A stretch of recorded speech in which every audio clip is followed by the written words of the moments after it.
인간의 생각에 조금 치우쳐가지고 믿지 못해서 10달 동안 벙어리가 되고 귀머거리가 된 그런 상태로 있다가 그 기간 동안이 자숙의 기간, 회개의 기간, 믿음 없는 것을 참 많이 회개했을 것 같고, 그러면서 이렇게 좀 온전히 좀 깨닫고 또 믿음에 바로 서서 이제 하나님의 은혜 가운데 이제 세례 요한 태어나고 입이 열리고 그런 다음에 오늘 본문에 보면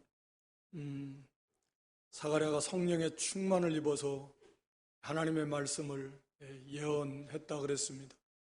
메시아 사역 또 이루어질 이 구원, 한마디로 사가랴의 찬송의 내용은 구원에 대한 찬송의 내용입니다.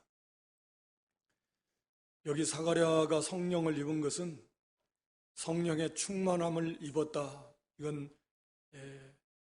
우리가 이제 이 마리아나 이런 사가랴 같은 경우 이런 성령의 충만은 일시적인 충만이다라고 우리가 이렇게 말할 수 있습니다. 여기 성령의 충만함을 입었다라고 하는 것도 이제 수동형으로 되어 있어서 이걸 내가 원한다고 그래서 성령의 충만함을 입는 것도 아닙니다. 그건 하나님께서 성령께서 주권적으로 그 사람에게 강력하게 임하셔서 감화 감동하셔서 주장하셔서 그걸 말하게 하시는 그런 역사입니다. 그러나 이런 충만함은 이제 지속되는 건 아니잖아요. 이제 지나가는 겁니다. 그러니까 하나님께서 그래도 아무나 이렇게 하시는 게 아니고 보면 경건한 사람들, 그런 믿음의 사람들을 통해서 성령께서 충만하게 역사하시는 그런 성령의 충만함이고, 우리가 이제 소망하면서 이렇게 충만하기를 원하는 에베소 5장 18절에 성령 충만을 받아라. 이것은 우리가 이제 성령의 인도를 계속해서 받아나가는, 그래서 충만에서 충만으로, 이건 영적인 실력이기도 하고 자라나는 것이기도 하고 열매이기도 하고, 물론 이것도 하나님의 은혜 가운데서 이루어지는 거지만 그런 이제 충만하고 조금은 이제 구별할 필요는 있을 것 같습니다. 이런 그 마리아가 성령의 충만함, 또 이런 사가랴가 성령의 충만함을, 엘리사벳이 성령의 충만함을 입어서 이런 표현들이 나온다고 하면 이것은 일시적인 성령의 주권적인 은혜 속에서 주시는 성령의 충만함이고, 이건 그냥 지나가는 것이고 하나님께서 그건 거두어 가시면 이게 지속되는 것이 아닙니다. 하여튼 오늘 본문에 사가랴가 성령의 충만함을 입어서 이렇게 예언의 하나님의 말씀을 전했고 내용이 찬송으로 시작을 합니다. 그래서 68절에 보면 찬송하리로다. 찬송은 정말 우리가 늘 고백하듯이 곡조 붙은 기도이기도 하고 우리 신앙의 고백이기도 하고 구원받은 성도의 어떤 그런 신앙의 간증이기도 하고, 우리가 부르는 찬송가 속에 그런 게 다 있잖아요. 간증의 찬송들이 많고 신앙의 고백의 내용들이 찬송들이 많고, 또 곡조 붙은 기도의 찬송도 많고, 이게 다 감사 속에서 하나님의 은혜를 체험한 사람들, 진실한 믿음이 있는 사람들, 그리고 하나님을 사랑하는 사람들, 성도들의 입에서 끊어지지 않아야 될 것이 바로 찬송이다. 시편 150편의 마지막에 호흡이 있는 자마다 사실은 하나님을 다 찬양해야 되는데 그 하나님을 모르니까 우리 구원받은 성도들이 입에서 찬양이 끊어지지 않는, 즉 구원의 감사가 계속해서 더 깊어져서 날마다 새로운 찬양, 새 노래가 돼야 되고 우리 신앙의 고백이 돼야 되고 또 기도가 돼야 되고, 그래서 간증이 되는 그런 찬양이 또 하나님이 기뻐 받으시는 제사라 그랬잖아요. 찬미의 제사이기도 하고, 그래서 이런 찬송이 끊어지지 않는, 즉 구원의 은혜 속에서 계속해서 감사가 넘치는 그러한 삶을 살아갔으면 좋겠습니다. 이 사가랴가 찬송하리로다, 하나님의 은혜를 말하라고 하면, 베드로도 그랬고 사도 바울도 그랬지만 그 서신서에서 찬송이 먼저 터져 나오는 것입니다. 말씀을 증거하려고 하다 보니까 먼저 막 벅차오르는 이 감격 속에서 찬양을 선포하는 거 찬송하리로다. 찬양하지 않을 수 없다. 하나님이 베풀으신 그런 놀라운 은혜와 사랑을 증거하려고 하니까 찬송이 먼저 터져 나온다라고 하는 것이죠. 그래서 구원의 내용인데 전부 다 구원에 대한 찬송인데요. 하나씩 살펴보면 주 이스라엘의 하나님이여 그 백성을 돌아보사 속량하시며 우리를 위하여 구원의 뿔을 그 종 다윗의 집에서 일으키셨으니, 물론 아직 이렇게 태어나신 건 아직은 아닐 것인데 이제 잉태는 되셨을 것이고, 그래 하여튼 구원의 뿔을, 구원의 능력, 뿔은 능력이니까 메시아 그리스도서 다윗의 집에 일으키셨다. 이건 이제 약속의 말씀대로 다윗의 집에 뿔을 일으키시겠다. 시편 132편 17절에도 기록이 되어 있고요. 그리스도를 보내주신 것에 대한 찬송, 그 구원의 그 내용을 보면 속량이라는 단어를 씁니다. 이 사가랴가 속량이라는 건 값을 치르고 거기서 건져내는 거 아닙니까? 값을 치르고 자유케 해주는 거, 놓아주는 거.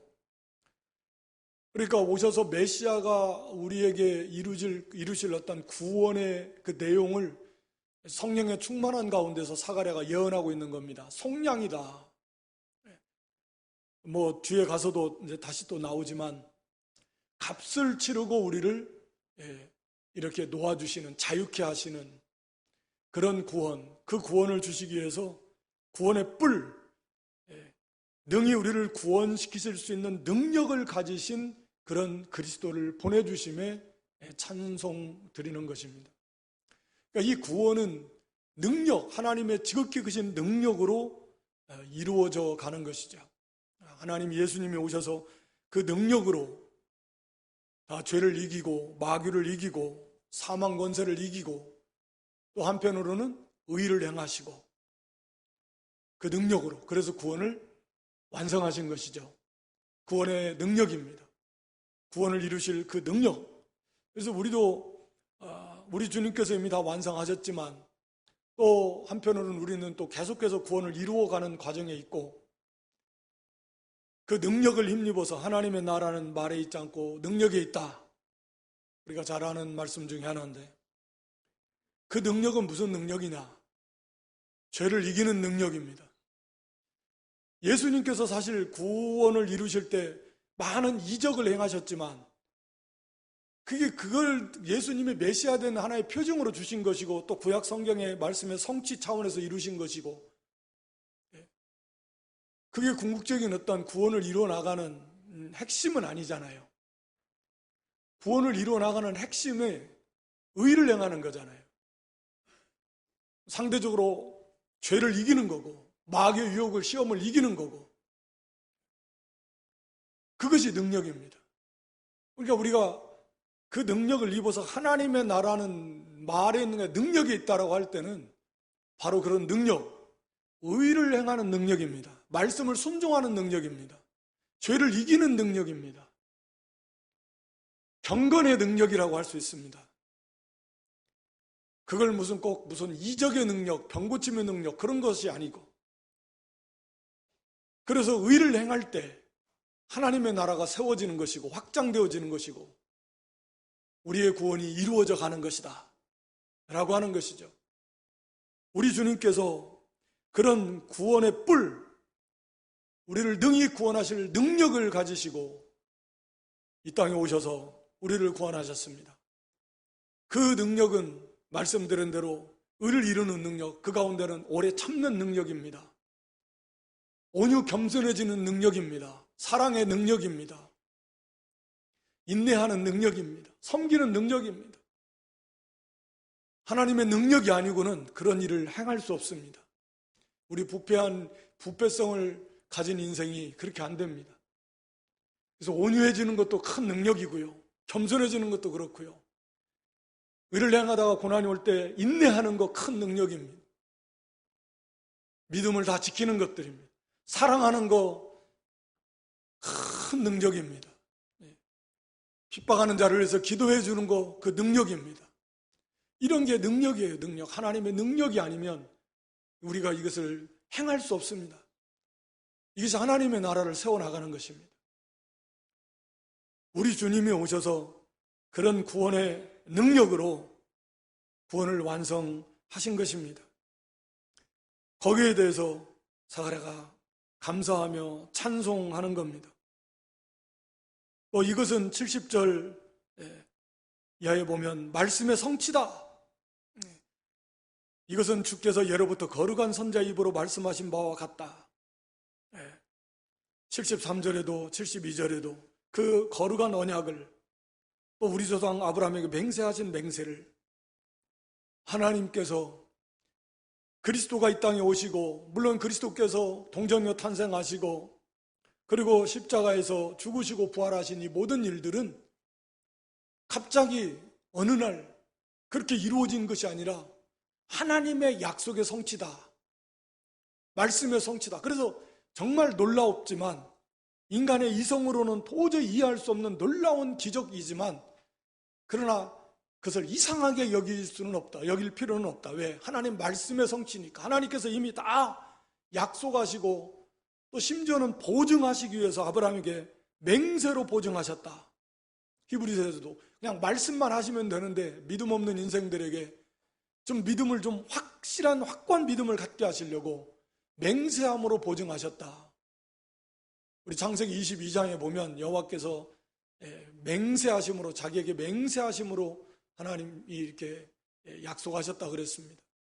그래서 내 씨, 아브라함의 씨로 오실 메시아, 그 메시아를 통한 아브라함의 영적 자손들이 하늘의 별과 같고 바닷가의 모래와 같이 창성케 해주시겠다라고 하는 하나님의 약속을 맹세로 확증, 보증해 주신 것입니다. 바로 그런 말씀의 성취라고 하는 것입니다. 하나님의 말씀은 정말 우리가 너무나 잘 알면서도 또 너무나 잘 망각하는 게 말씀의 성취, 속히 신속하게 이루어져 가는데, 하나님의 말씀은 1.1핵이라도 땅에 떨어지지 않고 헛되지 않는다. 지금도 이루어지고 있고 각 개인에게도 이루어지고 있고, 이 모든 인류 역사 속에서 우주 만물 가운데서도 하나님의 모든 약속의 말씀은 조금도 지체되거나 또는 착오가 생기거나 변경되거나 그런 일이 없이 신속하게 정확하게 이루어져 가고 있다. 반드시 졌고 지고 있고 앞으로 질 것이다. 우리도 이런 확신을 가지고 그것을 믿음으로 이미 이루어진 것처럼 바라보고 우리가 찬송해야 됩니다. 앞으로 다시 오실 주님, 이제 2000년 전에 우리 주님 모셨듯이 이제 다시 오실 주님, 이미 오신 것과 같은 그런 확고한 믿음을 가지고 그 다시 오실 주님을 바라보며 또 찬송하며 하나님의 우리에게 이루실 구원의 완성, 그 모든 영광스러운 구원을 바라보면서 우리가 감사 찬송해야 되는 것입니다. 그리고 거기 이 구원은 무엇으로부터 구원인가? 71절에 보면 우리 원수에게서와 우리를 미워하는 모든 자의 손에서 구원하시는 구원이라, 우리 원수들로부터 우리를 구원하셨다. 그렇게 말씀하고 있습니다. 74절에도 우리로 원수의 손에서 건지심을 입고 이렇게 말씀합니다. 우리의 원수는 물론 핵심의 원수는 죄죠. 그 배후에서 죄짓도록 역사하는 사탄이고, 물론 그 결과로 사망이 왔고, 핵심은 죄입니다. 마귀가 물론 그 죄를 짓도록 하는, 역사하는 게 또 마귀니까 마귀도 큰 원수고 죄가 원수고. 왜 이걸 원수라는 표현을 썼냐면, 원수가 뭡니까? 원수는 그 상대방을, 원수를 멸망시키고자 하는 거, 멸망시키고자 하는 게 원수예요. 우리를 멸망시키고자 하는 겁니다. 마귀는, 죄는. 그 죄의 핵심은 뭡니까? 말씀을 불순종하게 하는 거죠. 말씀을 불순종하게 하는 겁니다. 말씀을 딱 결과를 봐서 이렇게 됐든 저렇게 됐든 결국은 말씀을 불순종하게 만들면 그건 원수다. 이건 사탄의 역사고 그 결과는 멸망이다. 물론 우리가 뭐 영원한 멸망을 당하는 건 아니지만 그런 멸망과 같은 큰 손해, 엄청난 손해인 겁니다. 영원한 손해이고 어떤 의미에서 그건 복구가 안 돼요. 이미 그건 지나가 버렸기 때문에 그 시간은, 그 기회는 구원을 이루어가야 될, 의를 행해야 될 그 기회를 이미 영원 속에서 놓쳐버린 거죠. 다시 안 옵니다. 그것은 아쉽지만 이제 남아있는 기회를 최선을 다해서 붙잡아야 되는 것입니다. 그래서 이 원수, 그래서 여기에 대해서 우리가 그 누가 18장에 나오는 과부의 기도 속에서 원한을 풀어달라고 하는 기도 우리가 알고 있지 않습니까? 이 죄 짓는 것에 대해서 좀 원통함을 가져야 되겠다. 원수니까. 원수는 우리를 멸망시키려고 하는데 간교하게 우리를 마귀처럼 사탄이 하와를 타락에 시킨 것처럼 간교하게 우리를 속이잖아요. 거짓말로. 지금도 여전히 사탄은 욕심을 통해서 우리를 유혹하는 유혹의 욕심이라고 그랬으니까 욕심을 통해서 우리를 계속 유혹합니다. 욕심대로 행하면 좋을 것 같고 행복할 것 같고 만족할 것 같고 잘 될 것 같고 그런 생각이 들게 해서 욕심을 따라가게 하는 것인데 우리가 하나님의 말씀 하나 지키지 못했을 때 이 원수에게 졌으니까 나를 죽이려고 하는 저 원수에게 속아 넘어갔으니까 근데 그것도 모르고 좋다고 따라가고 사기꾼에게 자기를 다 사기치려고 하는 사기꾼이 그것도 모르고 그냥 자기를 위해주는 줄 알고 다 갖다 맞춰놨으니까 알고 나면 얼마나 원통하고 분하겠습니까? 우리는 죄에 대해서 그런 마음을 품는가? 정말 원통하고 분하고 내가 다시는 이 죄에게 지지 않아야겠다. 다시는 이 죄를 짓지 않아야 되겠다. 그런 마음을 품는가? 죄가 원수입니다. 마귀가 원수고요. 그래서 우리의 모든 문제는 죄 때문에 온 겁니다. 모든 문제는 죄 때문에 시작이 됐잖아요. 우리 인간이 당하는 모든 불행의 근원은 죄입니다. 물론 죽음도 또 죽음에 따른 모든 고통도 우리가 당하는 이 모든 크고 작은 슬픔, 고통, 괴로움도 근심, 염려, 걱정도 다 죄 때문에 온 것입니다. 최대의 원수는 죄입니다. 그래서 이 죄에 대한 경각심을 우리가 가지고 다시는 원수로부터 우리를 구원해 주셨으니까 그 원수에게 지지 말고 죄에게 지지 말고 하나님의 능력, 구원의 뿔 능력으로 구원을 완성하신 예수님을 힘입어서 성령의 능력을 힘입어서 우리가 이 죄와 싸워서 세상을 이기고 우리 안에 있는 세상, 밖에 있는 세상 이 모든 원수를 이겨 나가야 되는 것입니다. 그리고 구원의 근거는 72절 또 거기 78절에 보면 하나님의 긍휼입니다. 우리 조상을 긍휼히 여기셨고 78절에도 이는 우리 하나님의 긍휼을 인함이라. 긍휼. 하나님의 긍휼을 입어서 우리가 구원을 받은 것입니다. 긍휼이 하나님의 그 사랑의 표현이잖아요. 하나님이 우리를 긍휼히 여기셔서 불쌍히 여기셔서 구원의 은혜를 베풀어 주신 것입니다. 그게 하나님의 사랑입니다. 그렇기 때문에 우리가 구원받은 성도라고 하면 그런 긍휼이 나가야 됩니다. 야고보 2장에서 말한 대로 긍휼을 행하지 않는 자에게는 어떤 심판이 있다고요? 긍휼 없는 심판이 무섭습니다. 하나님의 공의의 심판입니다. 다시 말하면 참 성도라고 하면 긍휼이 나가야 된다. 긍휼이 있어야 된다. 그래서 정말 상대방을, 형제를 긍휼히 여기고, 긍휼히 여긴다라는 것은 그 긍휼히 여겨서 합당하게 도와주는, 게 뒤따르는 거죠. 말로만 아이고 어떡해, 아이고 안 됐네, 잘 됐으면 좋겠다, 그렇게 하지 말라 그랬잖아요. 마음으로 진정으로 긍휼히 여기고, 그 다음에 당연히 행위가 뒤따라가는 행함과 진실함이 있는, 그게 진짜 긍휼의 모습입니다. 그래서 언제나 사랑의 또 다른 표현이라고도 할 수 있는데요, 긍휼히 여기는 마음이 있어야 됩니다. 이게 강팍해지면 이게 안 나가요.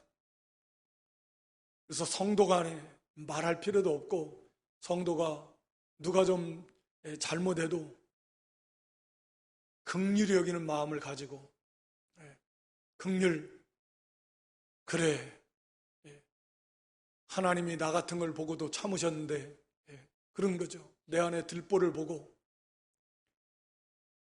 나의 부족함은 또 얼마나 많은가, 그런 것들을 보면서 긍휼히 여기는 마음, 그게 하나님의 마음, 그리스도의 마음입니다. 우리를 하나님이 긍휼히 여겨주셔서 구원의 은혜를 베풀어 주신 것입니다. 긍휼히 안 여겨주셔도 우리는 하나님 앞에 할 말이 없다고 그랬습니다. 그건 하나님의 권리이니까, 우리를 이렇게 긍휼히 여겨서 구원해 주셨으니까 너도 마땅히 내 형제를 긍휼히 여기야 마땅하지 않느냐. 1만 달란트 빚지은 그 탕감받은 그 종에게 하시는 말씀 아닙니까? 그래서 이 긍휼 가운데서 우리를 구원하셨고, 또 하나님의 그 약속의 말씀을 잊지 않으시고 기억하셨다. 항상 잊지 않으시고 하나님의 때가 되매 하나님께서 그 약속대로 메시아를 보내주셨습니다. 거기에 대한, 하나님에 대한 찬양을 드리고 있는 것입니다. 또 거기 75절에는 구원의 목적이라고도 말할 수 있겠는데요, 종신토록 주의 앞에서 성결과 의로 두려움이 없이 섬기게 하리라. 우리를 구원하신 목적, 종신토록 우리가 생명이 있는 날 동안, 이 땅에 사는 동안에 주님 앞에서, 주님 앞에서라는 이 단어의 문자적인 의미는 구약의 제사장들이 성소에 들어갈 때 사용하는 단어들. 그러니까 하나님 앞에 성소에 들어갈 때 아무나 못 들어가잖아요. 제사장만 들어가잖아요. 지성소는 대제사장이 그것도 1년에 한 번밖에 못 들어가잖아요. 그러니까 구약에 비추어 보면 하나님 앞에 나가는 것이 참 많은 유익이 있어요. 우리는 너무나 오늘날 자유롭게 보니까 그걸 그렇게 귀하게 여기지 않는 경향이 있습니다. 그런데 구약의 모습을 보면서 우리가 생각해 보면, 야, 선택받은 사람들, 레위지파. 근데 레위지파가 다 나가나요? 그 중에서 아론의 자손들, 제사장들만, 그 사람들만 성소에 나아갈 수 있는데, 그것도 시간이 갈수록 숫자가 너무 많으니까 여기 사가랴처럼 제비를 뽑아가지고 딱 평생에 한 번 갈까 말까한 그런 어마어마한 그런 특별한 기회이고 또 은혜이다. 하나님 앞에 나간다라는 게 이렇게 존귀하고 영광스럽구나. 때로는 우리가 그런 것들을 통해서 직접 하나님 앞에 나가서 이렇게 예배한다는 것이 얼마나 영광스러운 일인가 하는 것을 좀 우리가 다시금 일깨워야 됩니다. 그래서 오늘 이 본문의 말씀이 베드로의 우리가 왕 같은 제사장이라는 말씀과 함께 우리 만인 제사장을 이렇게 주장하는 근거되는 말씀이기도 합니다. 그래서 주님 앞에 우리가 제사장처럼 자유롭게 모든 성도들이 직접 혼자 언제 어디서든지 우리가 하나님 앞에 자유롭게 나아가서 하나님을 섬길 수 있는 그런 은혜를 주셨다. 그러니까 예수 그리스도로 말미암아 구원을 주신 것, 지성소 휘장을 위로부터 아래까지 찢어버리고 이제는 자유롭게, 그때까지는 막혀 있었다라는 걸 상징한다 그랬잖아요, 히브리서에서. 죄로 인해서. 그러나 이제는 우리 주님이 다 완성하셨고 죄값을 다 갚아주셨으니까 이제는 누구든지 자유롭게 지성소 깊은 곳까지 영광의 은혜의 보좌 앞에, 하나님 앞에 나아갈 수 있는, 그게 우리가 예배입니다. 예배.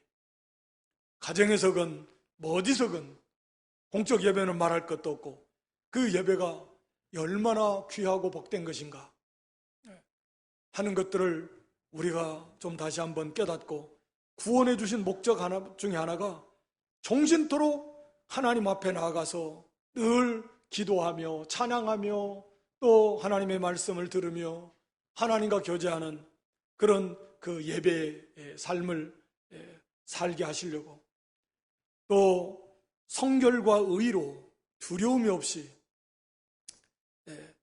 우리의 모든 삶의 모습이 예배가 되어야 되는데, 성결과 의로 두려움 없이 하나님을 섬기게 하리를. 성결과 의는 거룩이잖아요. 성결은 깨끗하고, 내가 거룩하니 너희도 거룩할지어다. 하나님이 원하시는 건 뭐 여러 가지가 있지만 여기 오늘 본문 대표적으로 말하는 성결, 거룩과 의입니다. 의. 하나님의 나라는 의의 나라고, 하나님은 의의 하나님이시고, 우리 예수님도 의를 완성하셨고, 우리가 의에 거하는 바 새하늘과 새 땅을 바라보는 것이고, 하나님 앞에 의가 아닌 것은 인정받을 수 없고, 하나님 나라에 뭐 그런 사람은 갈 수도 없고, 하나님 나라에서 인정받을 수도 없습니다. 언제나 하나님이 보시기에 의가 무엇인가, 그 의를 행하는 것, 그리고 거룩한 삶, 구별된 삶, 누구든지 이 거룩함이 없으면 하나님을 뵙지 못한다 그랬는데, 우리는 법적으로는 완전히 거룩한 존재지만 실제로 우리가 구별된 삶을 살아가야 된다라는 거죠. 그래서 마음과 생각으로부터 구별되고 사상과 사고방식이 구별돼야 돼요. 가치관이 구별돼야 됩니다. 이 세상과 구별되라 그랬잖아요. 본받지 말라 그랬잖아요.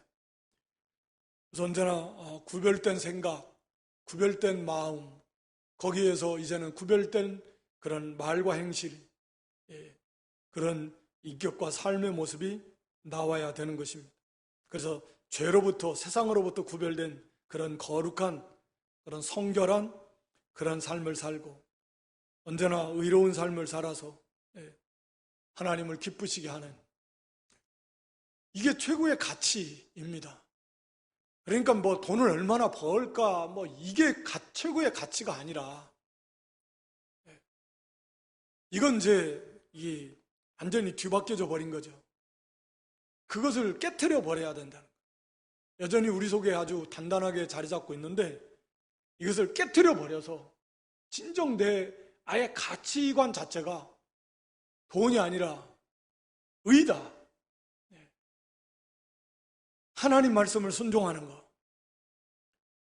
지식의 수준에서 머무르는 게 아니라 진짜 확고하게 내 가치관이 그렇게 딱 변화가 돼서 뿌리를 내려가지고 의를 이루어 나가는데 최선을 다하는 그런 믿음, 그게 하나님이 원하시는 것입니다. 두려움이 없이 섬기게 하리라. 두려움이 없이 섬기는 것은 두 가지 면에서 우리가 다 생각할 수 있을 것 같습니다. 우리를 두렵게 하는 원수들, 히브리 2장에서도 죽음이 두려워가지고 이생 동안 종노릇 한다 그러는데, 거기서 우리를 자유케 하시려고 우리 주님이 이 사망을 패하셨는데, 세상의 어떤 두려움, 죽을까봐 두려우고, 앞으로 뭐 장래가 두렵고, 어떻게 될지 모르니까 막 두려워가지고 하나라도 더 마련해놔야 힘 있을 때 어떤 일이 어떻게 될지 모르니까 막 거기에 매여가지고 두렵고 근심, 염려, 걱정에 붙잡혀가지고 이렇게 믿음의 신앙의 다름박질 제대로 하지 못하면 안 되니까 두려워하다. 하나님께 다 맡기고 두려워할 게 뭐가 있겠습니까? 우리가 구원받았는데, 우리 하나님이 우리와 함께 하시는데 아무것도 두려워할 것이 사실은 없는 것입니다. 그런 두려움 없이 하나님을 섬기라.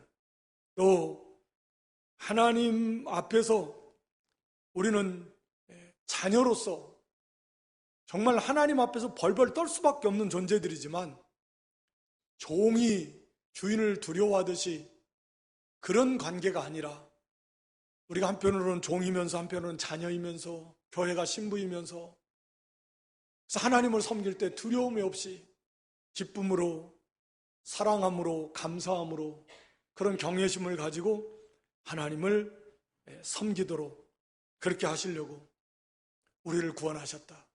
그러니까 우리가 자유롭게 하나님 앞에 나아가서 예배하며 또 우리의 삶 속에서 성결하며 거룩한 그런 생각과 마음을 가지고 또 그런 말과 행실과 그러한 목표를 가지고 그런 사상과 가치관을 가지고 그 길을 걸어가야 된다.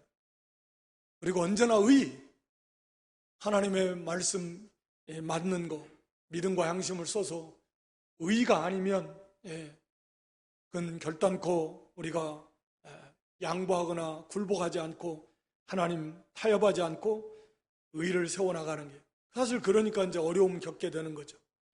그래도 두려워하지 말고 걱정하지 말고 그리고 하나님 앞에서도 하나님과의 관계 속에서도 아바 아버지라 부르는 우리를 양자 삼아 주셨으니까 그렇게 즐거움으로 감사와 기쁨으로 하나님을 섬기게 하게 하시려고 우리를 구원하셨다 라고 이렇게 말씀하고 있고 이에 대해서 찬양하고 있는 것입니다.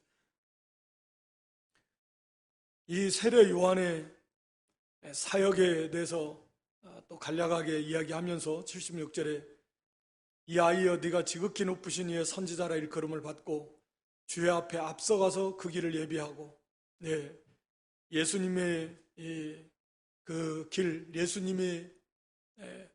예수님을 영접할 수 있는 그 길을 준비시켜 놓는 거죠. 우리 사람들의 입장에서 본다면 영생에 이르는 길을 털을 닦아 놓듯이 세례 요한이 회개시켜서 준비시켜서 예수님을 맞이할 수 있는 그런 사역을 하는 그런 큰 아주 중요한 선지자로서의 사역을 하나님이 주셨고 감당을 다 한 것입니다. 77절에 보면 구원의 방법에 대해서 말합니다. 주의 백성에게 그 죄사함으로 말미암는 구원을 알게 하리니 구원이라고 하는 것은 우리가 너무나 잘 아는 대로 죄사함으로 말미암는 구원이다. 율법을 행함으로 구원받는 것이 아니고 또 하나님께서 편에서도 그냥 너 구원받아 이렇게 구원받을 수 있는 것이 아니라는 거죠. 이 죄에 대한 용서가 반드시 있어야만 구원을 받을 수 있다. 그러려고 우리 예수님이 사람이 되어 오신 거니까. 죄 용서를 어떻게 받는가? 사실은 우리는 용서를 받는다고 표현을 하지만 예수님 편에서는 그 죄값을 다 치러주는 거죠. 우리의 죄값을 하나님의 공의의 심판에서 다 받으시는 겁니다. 그리고 우리는 거저 죄가 다 덮어져 버리는 거죠. 완벽하게, 깨끗하게, 영원토록. 그래서 그 죄사함으로 십자가의 대속의 죽으심으로 앞에서 속량이라는 단어를 썼듯이 그로 말미암아서 우리가 받는 구원이다. 우리 구원의 가치는 아무리 생각을 해도 우리가 다 알 수 없을 만큼 너무나 크고 놀라운 구원의 가치입니다. 그래서 우리 예수님께서 사람이 되어 오셔야만 했고 피 흘려서 대신 죄값을 치르셔야만 했고 그 구원의 능력으로 의를 완성하셔야만 했습니다. 그렇게 해서 우리의 구원을 이루셨고 그것을 우리에게 적용하기 위해서 보혜사 성령님이 임하시고 우리 한 사람 한 사람에게 이렇게 그 복음을 듣게 하시는 일꾼들을 통해서 복음이 전파되게 하시고 또 그 복음을 가지고 우리를 살리시고, 그러니까 우리 한 사람 구원하시려고 성삼위일체 하나님이 얼마나 말로 다 할 수 없는 그런 최고의 수고, 최고의 노력, 최고의 희생, 모든 걸 다 기울이신 거죠. 지금도 그러고 계시고, 또 거기에 동원되는 수없이 많은 하나님의 일꾼들, 우리 한 사람 한 사람을 구원하시기 위해서. 참 이 구원이 우리가 생각하면 생각할수록 기가 막힌 겁니다. 너무 감사한 거죠. 그래서 거기에 그냥 감격하면서 우리가 뭐 좀 육신의 것이 있고 없고 뭐 거기에 그저 좀 좋았다가 그냥 푹 그냥 낙심했다가 그렇게 그러지 말고 이미 모든 걸 다 주셨는데 감격하면서 우리가 죽기까지 종신토록 생명을 다하는 그날 그 순간까지 우리가 하나님을 참으로 기쁘시게 섬기는 것이 지극히 마땅하다 하는 것입니다. 78절, 79절에는 우리 구원받기 전의 모습과 구원의 결과에 대해서 말씀합니다. 이는 우리 하나님의 긍휼을 인함이라. 이로써 돋는 해가 위로부터 우리에게 임하여 어둠과 죽음의 그늘에 앉은 자에게 비치고, 어둠과 죽음의 그늘에 앉아 있었습니다. 얼마나 비참합니까?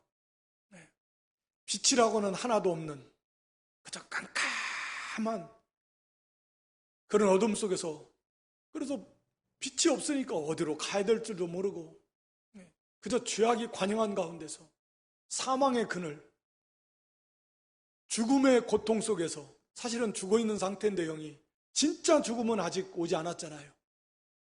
둘째 사망,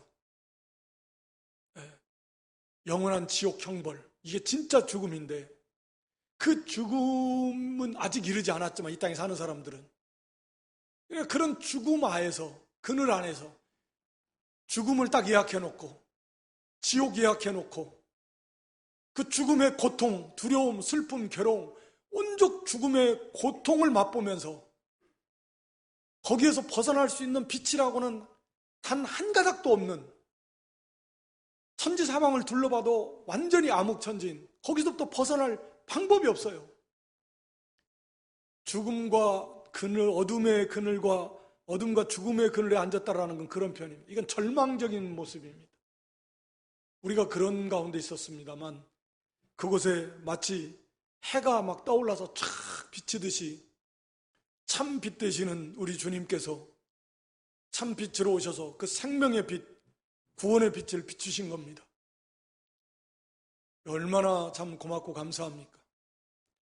그래서 그 빛을 비추어서 그 어둠 속에서 이제 그 빛을 참 빛이신 예수님을 발견하고, 빛이 비추니까 자기들의 이 부끄러움, 모든 죄악된 모습들 낱낱이 다 알게 되고, 그래서 회개가 터져 나오는 것이고, 그리고 빛이신 예수님을 발견했으니까 이제 빛을 따라가는 거고, 더 이상 어둠을 거하지 아니하고, 우리 요한복음에 나오듯이 이제 어둠에 거하지 않습니다. 이제는 빛을 따라가는 것입니다. 그 빛 대신 예수님, 그 빛을 비추어서 우리를 다 살리시고 치유해 주시고, 이거 말라기 4장에 나온 말씀, 막 사슴과 같이 치료의 강선, 햇빛과 같이 바라셔서 우리 영혼을 온전히 살리시고 치유하시고 새 힘을 주셔서 막 활력이 넘쳐서 벌쩍벌쩍 뛰는 그런 영적 새 생명의 역사가 넘치는 그런 모습을 말씀하는데, 여기는 우리 발을 평강의 일로 인도하시리로다. 구원의 결과, 받은 결과 평강입니다. 완전한 평강, 완전한 샬롬, 인간이 누릴 수 있는 최고의 행복한 상태, 정극과 극이죠. 어둠과 죽음의 그늘, 이곳에 있었던 인생들이 참 빛 대신 예수 그리스도로 말미암아 이제는 완전한 평강, 어떠한 두려움, 걱정, 슬픔, 괴로움 없습니다. 완전한 평강이에요. 물론 이 땅에서 뭐 이게 완전히 이루어지지는 않지만 영적인 평강은 뭐 계속 이루어져 나가는 거고, 완성된 하나님 나라에서 영원토록 우리가 누리게 될 것입니다. 그 길로 인도하십니다. 지금도 주님을 따라서 가면 그 세계가 평강의 세계고 우리가 추구하는 완전한 궁극적인 참된 행복의 세계가 그 속에 있다. 그 속에 있습니다. 물질에 있는 것이 아닙니다. 욕심을 따라가지 말고 인간의 생각 치우치지 말고 세상 사람들이 가는 길 가지 말고 흔들리고 할 때마다 늘 이 말씀을 항상 우리에게 주신 이 풍성한 말씀들을 기억하면서 다시금 자기를 다잡고 마음을 새롭게 하고 결심하고 힘을 얻고 자기를 쳐서 복종하고 복종시키고 매일매일 그렇게 영적인 싸움을 싸우면서 하나님 말씀을 순종하면서 의의 발걸음을 걸어갈 때 그 심령의 평강이 임할 것이고 그 가정에 하나님의 나라도 풍성히 평강이 임할 것이고 삶의 모든 부분이 그렇게 자꾸 영역이 지경이 넓어져 가는 거잖아요. 반대로 가면 찌그락찌그락 이제 문제가 생기기 시작하고 자꾸 이제 막 부딪히고 얽히고 설키고 안 됩니다. 안 돼요. 평강의 길로 인도하시는 구원받은 성도들은 우리가 평강의 길로 인도해요. 이사야 48장에 보면 제가 한번 찾아서 읽도록 하겠습니다. 이사야 48장에 보면 이스라엘 백성들이 순종하지 않아서 하나님이 참 슬프다 그런 표현을 쓰고 있는데 48장 17절부터 제가 읽으면 너희의 구속자시요 이스라엘의 거룩하신 자이신 여호와께서 가라사대 나는 네게 유익하도록 가르치고 너를 마땅히 행할 길로 인도하는 너희 하나님 여호와라. 슬프다. 네가 나의 명령을 듣지 아니하였도다. 만일 들었다면 네 평강이 강과 같았겠고 네 의가 바닷물결 같았을 것이며 네 자손이 모래 같았겠고 내 몸의 소생이 모래 알갱이 같아서 그 이름이 내 앞에서 끊어지지 아니하였겠고 없어지지 아니하였으리라 하셨느니라. 우리 하나님이 슬프다. 안타깝다. 하나님 우리를 유익하게 하시려고 우리 신명기 10장 13절에는 너희의 행복을 위해서 주시는 말씀이라고 그러는데 하나님의 말씀을 순종했더라면 하나님 주시는 그 평강이 강같이 흘러넘쳤을 건데 자녀들의 이르기까지 얼마나 행복한 삶을 살 수 있었을 텐데 너희들이 참 하나님 말씀을 순종하지 않았다. 하나님이 탄식하시는데 슬프다. 그게 하나님의 마음이에요. 독생자까지 주시기까지 우리를 사랑하시는 아버지께서 우리 주님께서 우리가 얼마나 행복하기를 원하시겠습니까? 이 땅에서도 얼마나 잘 되는 삶, 복된 삶을 살기를 원하시겠습니다. 근데 그것이 물질에 있는 것이 아니잖아요. 물질에 있다고 하면 독생자를 주신 하나님 물질이 아깝겠습니까? 하나님 뭐 능력이 없으시겠습니까? 물질이 있어야 100% 거기에서 행복이 다 있다고 하면 그만한 물질을 다 주시겠죠. 그러나 물질에 있는 게 아니에요.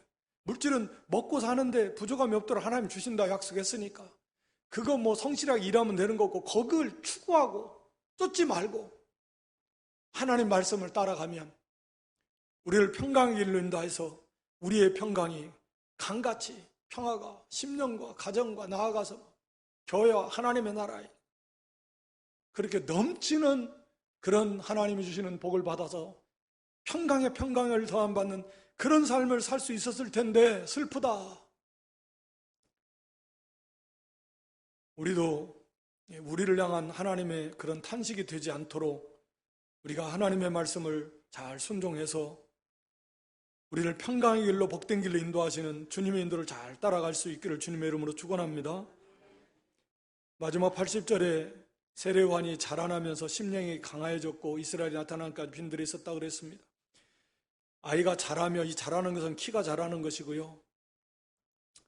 그래서 이 시절을 보면 자란다라는 건 능동형으로 자연적인 현상입니다. 뭐 자라납니다. 그러나 심령이 강하여졌다라는 표현은 수동형으로 되어 있습니다. 계속 강하여졌다. 그러니까 계속해서 강하여지고 있다. 하나님의 은혜입니다. 하나님의 은혜 속에서 우리가 심령이 강해질 수 있습니다. 하나님의 은혜 속에서 성령의 은혜 속에서 또 그 말씀을 힘써 순종하고 그 감동을 소멸하지 말고 그래서 영이 자라나고 강해져야 우리가 담대하게 맡겨진 사명 감당하고 또 죄와 싸워 이기고 의를 행하고 이거 강해져야 됩니다. 우리가 계속 하나님의 은혜 속에서 우리가 말씀을 먹고 기도하고 힘써 순종하고 그런 가운데 하나님의 은혜 가운데 우리의 심령이 강해집니다. 자라납니다. 우리가 에베소 3장의 에베소 교회를 향한 사도 바울의 기도 가운데서 첫머리가 그런 거거든요. 하나님의 그 영광의 풍성하심을 따라 주의 성령으로 말미암아 우리의 속사람이 능력으로 강건하게 하옵시고 이렇게 기도를 합니다. 성령으로 말미암아 우리의 속사람이 능력으로 강하게 돼야 우리가 이제는 믿음의 길을 담대하게 나아갈 수 있습니다.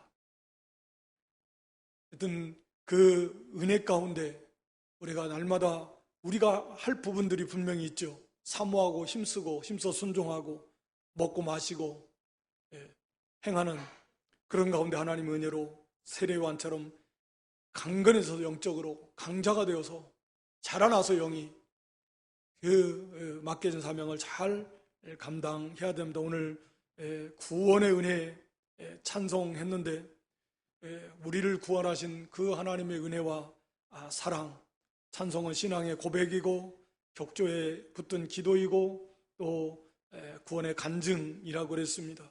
구원의 능력, 우리 예수님께서 이 구원의 능력으로 이 구원을 완성하셨듯이 우리도 그 능력을 힘입어서 하나님의 나라를 세워나가고 우리 구원을 이루어가도록 해야 됩니다. 죄를 이기고 의를 행하고 온유해지고 겸손해지고 사랑하는 모든 하나님의 말씀을 순종하는 것이 바로 하나님의 능력으로 가능하다 하는 것입니다.